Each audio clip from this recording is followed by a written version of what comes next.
The 21st Conference of Parties of the United Nations Framework Convention on Climate Change in Paris set an historical agreement between 195 countries to reduce greenhouse gas emissions.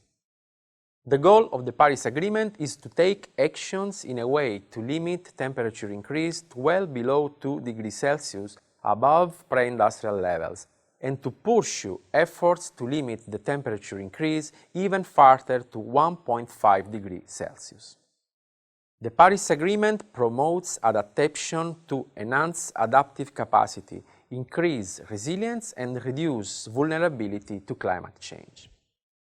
After this lecture, you will be able to identify key actions in terms of both mitigation and adaptation to climate change, including the strategic alignment with Sustainable Development Goals.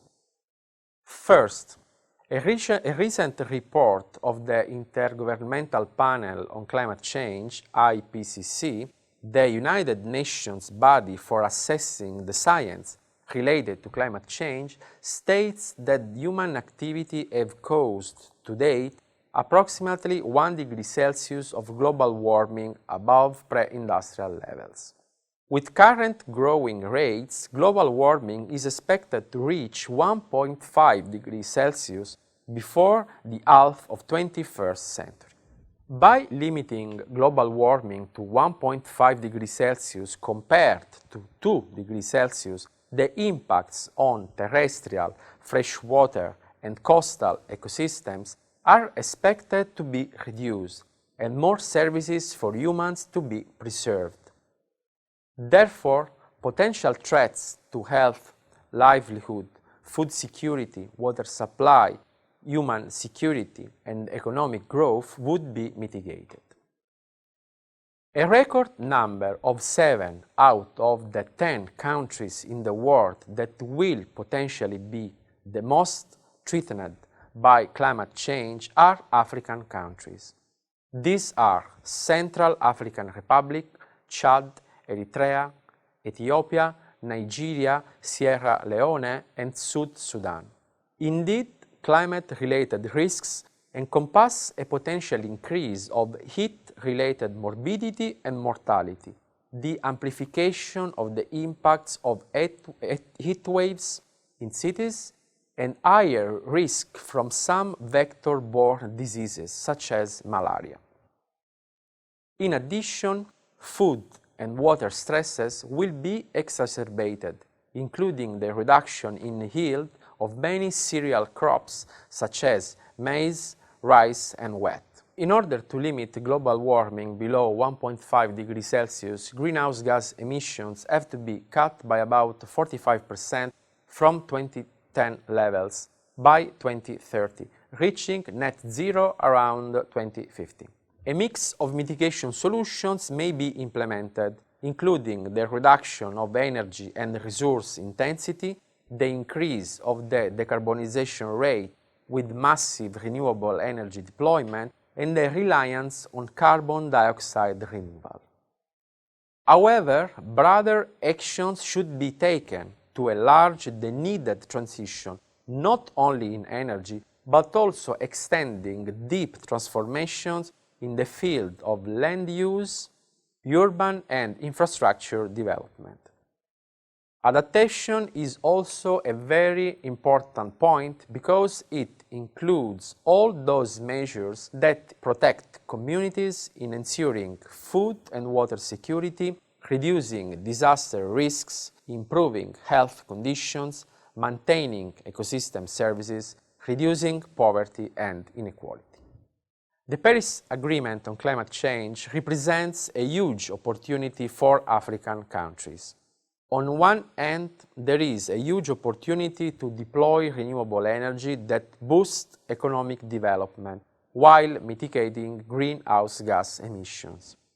On the other hand, Africa's vulnerability to the impacts of climate change is very critical, and many African countries need to implement adaptation measures since they are among the most threatened in the world to climate change effects. All 54 African countries have signed the Paris Agreement and almost all of them have ratified it. The latter in time being Angola, who ratified in November 2020. Eritrea and Libya still need to ratify the agreement. Other North African countries were among the first worldwide who ratified the agreement. It is possible to analyze with major details the national determined contribution of some North African countries. Algeria commits to reduce greenhouse gases emission by 70% to 22% at 2030, compared to a business as usual scenario, by, for example, achieving 27% of share of renewable electricity, reduce by 9% energy consumption with efficiency measures, and convert to liquefied propane gas up to 1 million of light-duty vehicles and more than 20,000 buses. Morocco has set a national greenhouse gas emission reduction target of 42% by 2030. This target can be reached under the condition of international support.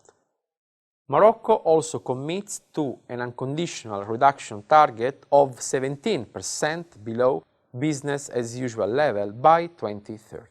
Among the different measures, it is worth to mention the goal of achieving 52% of installed electricity production capacity from renewable sources by 2030 and reducing energy consumption by 15%. Tunisia indicates the goal to reduce its carbon intensity, that is, equivalent greenhouse gases emissions per unit of gross domestic product, unconditionally and through its own effort by 13% compared to 2010 levels. An additional drop in carbon intensity of 28% in 2030 can be achieved by relying on the support of the international community for funding, capacity building and technology transfer.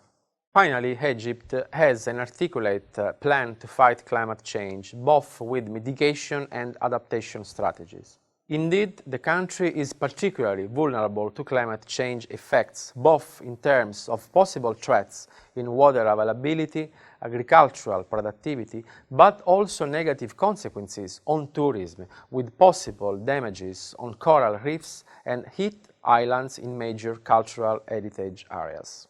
All these goals, including more commitment in Libya, can only be achieved by relying on the support of international community for funding, capacity building and technology transfer.